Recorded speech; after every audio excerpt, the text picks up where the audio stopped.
Hello everyone, welcome to the study pod with PSC. ये project manager का lecture है जिसमें हमने ऑलरेडी कई टॉपिक जो है कवर कर चुके हैं। आज जो हम टॉपिक करने वाले हैं वो उर्जित पटेल कमेटी है, वो टॉपिक करने वाले हैं। नीचे आप एक काम करें, चैनल को सब्सक्राइब करें, शेयर करें और वीडियो को लाइक करें, और यदि कुछ प्रॉब्लम है तो आप कमेंट बॉक्स में लिख सकते हैं। नीचे डिस्क्रिप्शन में टेलीग्राम चैनल के लिंक दिए हुए हैं, आप उसे भी ज्वाइन कर सकते हैं, और भी बहुत सारे वीडियो जो हम इस पे बना रहे हैं उनके भी लिंक दिए हुए हैं, आप वो भी देख सकते हैं। तो आज जो हम टॉपिक करने वाले हैं वो है उर्जित पटेल कमेटी। उर्जित पटेल कमेटी जो है फॉर्म्ड बाय आरबीआई, मानी कि आरबीआई के द्वारा फॉर्म किया गया था। उस टाइम में जो इसके गवर्नर थे वो डॉक्टर रघुराम राजन थे। ये फॉर्म कब हुआ था? 2013 में हुआ था, 2013 में फॉर्म हुआ था। 12 सितंबर 2013 में फॉर्म हुआ था और इन्होंने लगभग 2014 के जनवरी में इन्होंने अपना रिपोर्ट 2014 में इन्होंने अपना रिपोर्ट सबमिट किया था। ये जो उर्जित पटेल कमेटी थी, इस कमेटी का ऑफिशियल नेम जो था वो था expert committee to revise and strengthen the monetary policy framework. सबसे पहले एक क्वेश्चन क्या, इस कमेटी को फॉर्म किसने किया था? वो रिजर्व बैंक ऑफ इंडिया ने किया था, जो जिनके गवर्नर उस टाइम में डॉक्टर रघुराम राजन थे। 2013 में फॉर्म हुई थी 2 सितंबर, और इस कमेटी का ऑफिशियल नेम क्या था? Expert committee to revise and strengthen the monetary policy framework. अब जो है उर्जित पटेल कमेटी थी, इनका ऑब्जेक्टिव क्या था? The main objective of the committee is to recommended what needs to be done to revise and strengthen the current monetary policy framework with a view to inter-align, making it transparent and predictable। Mainly इसमें कहा गया था, इनको जो task और objective दिया गया था कमेटी का ऑब्जेक्टिव था कि आपको कोई पॉलिसी रिकमेंडेड करना है या कोई एक्शन बताना है जिससे हम जो मॉनेटरी पॉलिसी अभी है उसको हम स्ट्रेंथ कर सके और उसको रिवाइज करने के लिए यदि कुछ जरूरी हो, जिससे वो एक तो फ्रेमवर्क अच्छा हो, वो ट्रांसपेरेंट हो और प्रिडिक्टेबल हो, मानो कि हम जान सके। ट्रांसपेरेंट बहुत एक बेसिक चीज़ें होती है, ये आपको क्वेश्चन में नहीं आएंगे ऑब्जेक्टिव, पर ऐसे जानने के लिए बहुत जरूरी है कि क्या इनका ऑब्जेक्टिव था। इनको एक पॉलिसी रिकमेंडेड करनी थी जिससे मॉनेटरी पॉलिसी जो उस टाइम की थी वो ट्रांसपेरेंट और प्रिडिक्टेबल हो। ये है कि उर्जित पटेल कमेटी जो थी उसमें कौन कौन, जैसे कमेटी कंप्रोमाइज, कमेटी में कौन कौन लोग थे? तो इनके चेयरमैन थे डॉक्टर उर्जित पटेल, उस टाइम में ये deputy governor of reserve bank of India थे। इसके अलावा इनमें जो मेंबर थे वो डॉक्टर पीजे नायक थे। इसमें कमेटी में टोटल मानिए कि चेयरमैन लगा के एक चेयरमैन थे और 60 मेंबर थे। तो चेयरमैन थे डॉक्टर उर्जित पटेल। इसके बाकी 7 मेंबर जो है, पहले मेंबर थे डॉक्टर पीजे नायक, दूसरे थे डॉक्टर चेतन घाटे, तीसरे थे प्रोफेसर पीटर जे, तीसरे जो थे वो डॉक्टर साजिद चिनाई थे। आप नाम देख सकते हैं, आप यहाँ से नोट को, से ये क्वेश्चन ज़्यादा पूछा नहीं, मैक्सिमम पूछा जा सकता है। जैसे कि ओरिजिनल कमेटी का जो यहाँ ऑफिशियल नेम था कि expert committee to revise and strengthen the monetary policy framework के चेयरमैन कौन थे, क्योंकि इनके मेंबर जो है वो कोई मेंबर जो है वो 8 है, तो ये नहीं पूछा जाएगा जनरली, तब पर भी आप एक बार देख ले तो वो सही रहेंगे। ये 4 यहाँ हो गए, और बाकी 3 जो थे वो डॉक्टर रूपा थे, डॉक्टर गंगाधर दरवा थे, श्री दीपक मोहंती थे, और मेंबर सेक्रेटरी थे कौन? Doctor Michael David Patra. यहाँ तक आपको क्लियर है। पहला क्या था? उर्जित पटेल कमेटी जो थी वो फॉर्म कब हुई? 2013 में फॉर्म हुई, आरबीआई ने इसे फॉर्म किया। इसके गवर्नर डॉक्टर रघुराम राजन थे।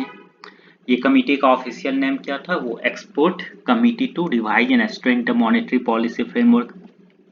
इस कमेटी के चेयरमैन डॉक्टर उर्जित पटेल थे।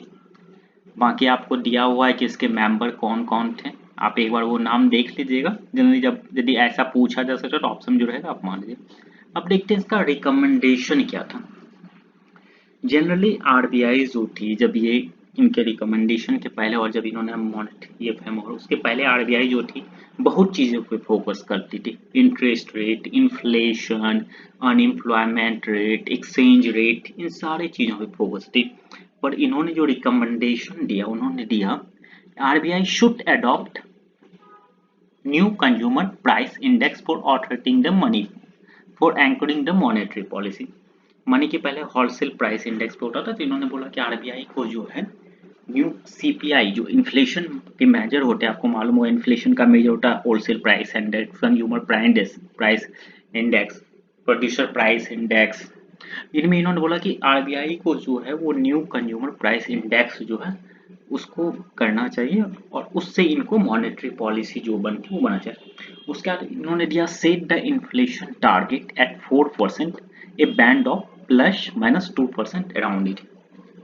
इन्होंने कहा, उर्जित पटेल कमेटी ने, आरबीआई का मेन मोटिव जो होना चाहिए वो इन्फ्लेशन टारगेट पे होना चाहिए, रेदर देन की अनएम्प्लॉयमेंट, जॉब क्रिएशन, ग्रोथ। इसके अलावा इनका ये ना छोड़ के इनका मेन टॉपिक इन्फ्लेशन टारगेट पे होना चाहिए और इन्फ्लेशन टारगेट जो 4% होना चाहिए और वो फ्लक्चुएट जो होना चाहिए +-2% का, मतलब कि 4% -2% मतलब 2% से 6%, ये मिनिमम 2% और मैक्सिमम 6% और टारगेट एक सटीक टारगेट जो है वो 4% आना चाहिए। ये आप देख लीजिए। नेक्स्ट इनका क्या था recommendation, monetary policy decision making should be vested in monetary policy committee that should be headed by the governor. इन्होंने बोला कि जो मॉनेटरी पॉलिसी जो डिसीजन मेकिंग होगा, जो बताएंगे कि क्या डिसीजन लेना चाहिए, इंटरेस्ट या जो भी टर्मिनोलॉजी है, जो भी आरबीआई एक्शन लेती है वो क्या लेगी मॉनेटरी पॉलिसी में, जैसे रेपो रेट क्या होगा, एमएसएफ क्या होगा, ये सब के लिए उन्होंने बोला कि मॉनेटरी पॉलिसी जो है एक डिसीजन मेकिंग, आरबीआई एक डिसीजन मेकिंग बॉडी फॉर्म करेगी जिसका नाम रहेगा मॉनेटरी कमेटी, जिसको एमपीसी भी हम कहते हैं, जो अभी फंक्शनिंग में है एट द टाइम। तो उसको हेडेड कौन करेंगे, वो गवर्नर करेंगे, जो आरबीआई के गवर्नर रहेंगे।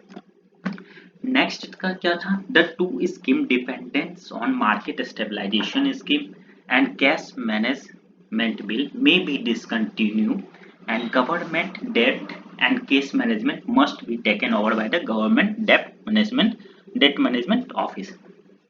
मान के जो दो स्कीम है, एक dependence on market stabilisation scheme और कैश मैनेजमेंट बिल, इसको डिसकंटिन्यू किया जाए और गवर्नमेंट का जो लोन मनी डेप्ट मतलब वो लोन सब जो है, लोन और कैश मैनेजमेंट जो होता है उसको करने के लिए गवर्नमेंट की जो डेप्ट मैनेजमेंट ऑफिस है वो उस पर काम करे, ना कि आरबीआई काम करे। ये आप समझ गए। नेक्स्ट इन्होंने बोला all fixed income financial product should be treated on par with bank deposit for the purpose of taxation and TDS। इन्होंने बोला कि जो भी फिक्स्ड एंड फाइनेंशियल प्रोडक्ट हैं, all fixed income financial product जो कि फिक्स्ड इनकम देते हैं, जो फाइनेंशियल वो ट्रीटेड जो हो वो बैंक डिपॉजिट के तरह ट्रीटेड हो जब हम टैक्सेशन और टीडीएस की बात करते हैं। उसके बाद इन्होंने बोला detachment of the open market operation. आपको याद होगा, आपको मैंने पिछले लेक्चर में बताया कि ओपन मार्केट ऑपरेशन क्या होता है, ये कितने टाइप के होते हैं, जब इन्फ्लेशन ज़्यादा रहता है तब क्या करते हैं, जब इन्फ्लेशन कम रहता है तो क्या करते हैं। इसके लिए मैंने आपको 2 क्वेश्चन भी दिए थे बनाने के लिए, आपने बनाया होगा, उसमें मैंने फिर बाद में आंसर ही बताया कि क्या होगा।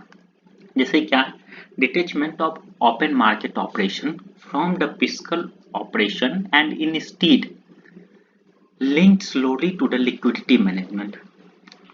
मतलब कि जो और फिर open market operation should not be used for managing yield of government on securities on government securities. इन्होंने बोला कि जो ओपन मार्केट ऑपरेशन है उसको हमको धीरे धीरे डिटैचमेंट करना चाहिए और उसको स्लोली लिंक करना चाहिए लिक्विडिटी मैनेजमेंट के लिए। और ओपन मार्केट ऑपरेशन जो है उसका उपयोग हमको इस रूप में नहीं करना चाहिए कि उससे जो है वो सिक्योरिटी पे जो है लोगों माने कि यील्ड जो हमको इनकम होता है या सिक्योरिटी पे जो रिटर्न होता है उसके आधार पे ओपन मार्केट ऑपरेशन नहीं करना चाहिए। ओपन मार्केट ऑपरेशन जो वो लेटर देन हमें लिक्विडिटी के पर्पज से करना चाहिए। यहाँ तक आपका क्लियर है। चलिए यही था, हमने जान लिया इनका क्या क्या था, इनका क्या क्या रिकमेंडेशन था वो हमने मेरे चलिए इस लेक्चर को यहीं ख़त्म करते हैं। नेक्स्ट लेक्चर हम फिर अगले दिन लाएंगे नेक्स्ट डे। चलिए, थैंक यू।